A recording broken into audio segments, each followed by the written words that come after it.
let's talk about The Nutcracker and the Mouse King by E.T.A. Hoffmann and A Christmas Carol by Charles Dickens. Two Christmas stories, famous Christmas fantasy type stories, I suppose.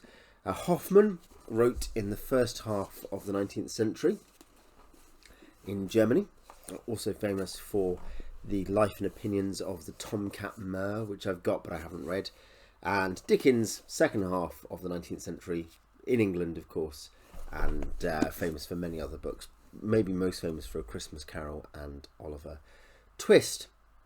So they're both novella length. By that I mean they are both Hugo novella length. They're both under 40,000 words. Nutcracker, a pretty straight fantasy of the fairy tale kind of type. Christmas Carol, verging into ghost story amongst other, though ghost story of very, very specific, limited type.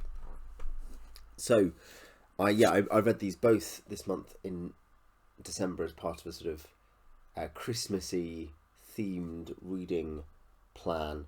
This is a really nice edition illustrated by Sana Anuka, who also does, there are editions, I'll show you some of the art inside, for instance. And there is a mouse, I think that's a mouse queen, in fact, no, it's a mouse king possibly. So yeah, she's got a couple other editions with the same illustration style, both by Hans Christian Andersen. If you are interested, the Fir Tree and the Snow Queen, both also illustrated in the same way. Really nice. It doesn't have pagination though, weirdly, no page numbers. This is an edition of my grandparents of Christmas books, and it contains several other Christmas stories by Dickens that I hadn't known he'd written.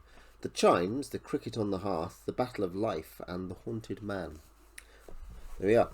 So, The Nutcracker. This is it's nice. It's fundamentally a children's story. Or maybe a collection of stories. What I mean is that the way it's split up is very much, and there's even comment to this, you have to wait till tomorrow to get the next story. It comes across like a serial. You have these kind of headings, almost chapter headings, and they're sort of chapter headings, but there is a coherent story, but really it's just a kind of, here's another story, here's another story, here's a fun thing, and it does all have a plot, and it does all resolve, so I'm not saying it's not a single story, but the structure is kind of like a collection. So the basic idea is that Marie and Fritz are two children, and they have a godfather Drosselmeyer, who is a clockmaker, the best clockmaker ever, pretty much. And he, every Christmas, comes and brings them weird mechanical presents that are interesting, but they're not allowed to play with them afterwards because they're too fragile, because they're so wonderful. So they look forward to him coming, but they also, there's a kind of a longing there. And he comes, and there's some things around that, and he does bring them various presents, of course. But one thing he brings for the whole family, which Marie really likes, because they're not convinced about his main present because it doesn't seem very interactive. They're not allowed to touch it. But one present he brings is a strange nutcracker, and this is why it's called the Nutcracker. And Drosselmeyer, I should say, is a really kind of slightly weird figure, described a bit like a Norse dwarf, slightly alien and strange and unpredictable and potentially dangerous in a way that is actually quite like there's a lot of artistry in it in such a short space, such a short number of pages. But he leaves this Nutcracker anyway, and the Nutcracker turns out to be magically alive in some way. And the story of the Nutcracker and why he's there is connected to this story of the Mouse King and an ancient feud, or by ancient I mean old feud, between a royal family and a royal mouse family. Some mice who lived in a palace and caused lots of trouble and weren't very pleasant, and a sort of feud between those, and that explains what's happened to the Nutcracker, and that is one of the stories in here, is talking about how that worked. And now the Mouse King is bothering her by night, Marie, and so there's this connection to the Nutcracker, and the Nutcracker is magically alive and helpful and noble and brave, and of course falls in love with Marie, which gets commented on because Marie's a kid.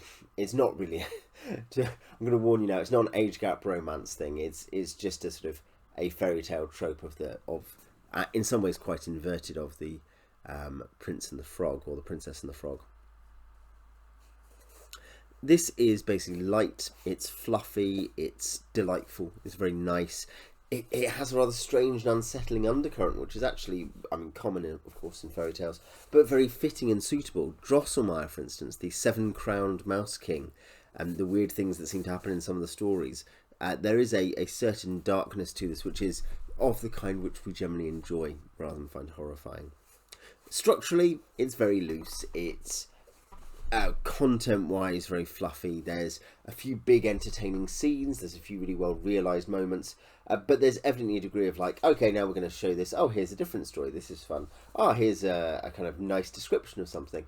In that sense, it feels sometimes like a ragbag of ideas round the plot, rather than an integrated whole, an integrated artistic vision. It was really fun, I recommend it, but it is candy rather than sustenance.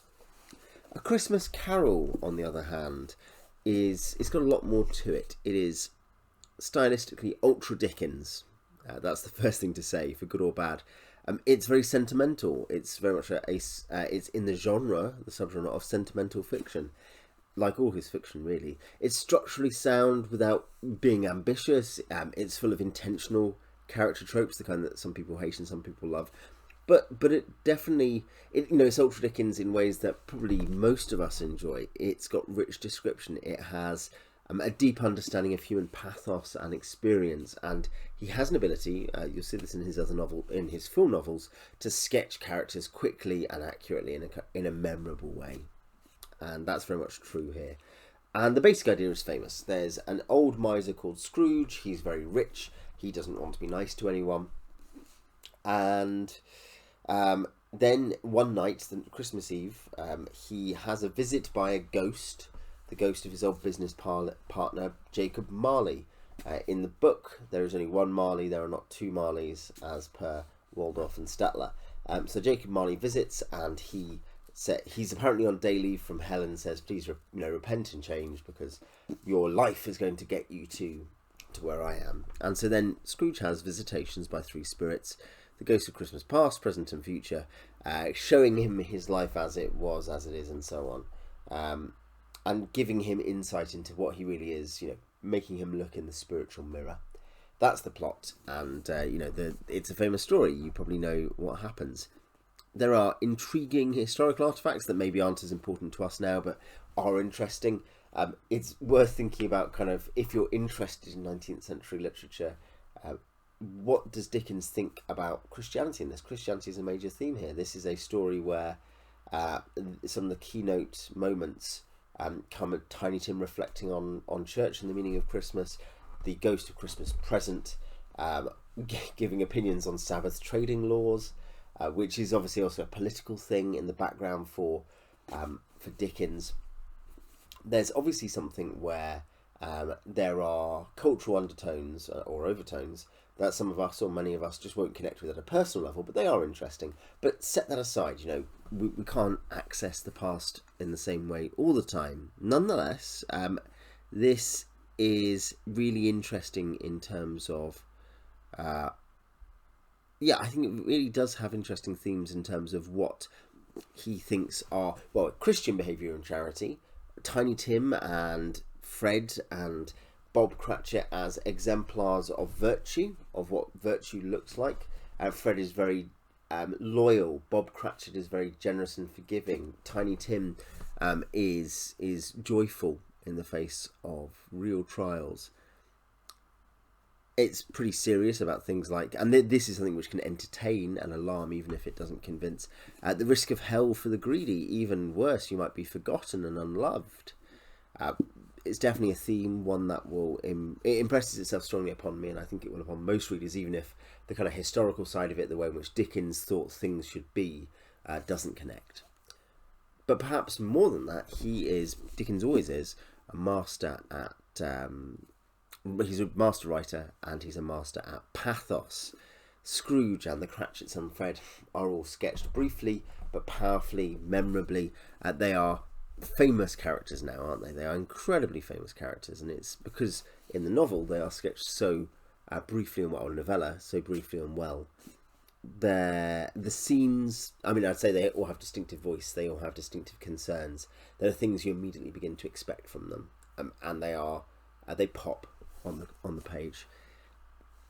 The scenes and characters are described delightfully, from the frankly weird Ghost of Christmas Past to the jovial and celebratory Christmas Present, to the front room of the Cratchits with its kind of crowded Christmassy joy and the sense of a real place that Dickens has seen with the equipment and fittings.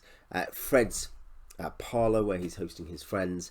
Scrooge's dank or cold offices and bedroom, and lit by a guttering fire in his intention, as he intentionally sits in cold, because that keeps him richer. And they do interlink description and character and pathos. They all interlink, don't they? More morality tales, and this is a morality tale. All Dickens books are explicit morality tales. They're not for everyone. Obviously, every book is eventually a kind of morality tale, but this is a very explicit one, and that's not going to be for everyone, undoubtedly. But I think it's excellent, and if you can cope with a morality tale, I think you'll enjoy it. What do you think of the Nutcracker and A Christmas Carol? If you've read them, what are your other favourite Christmassy books? I'm going to do a Christmassy book video, or Christmassy fantasy video this month. So tell me what your favourite Christmassy books are. Anyway, tell me all that in the comments. Till next time.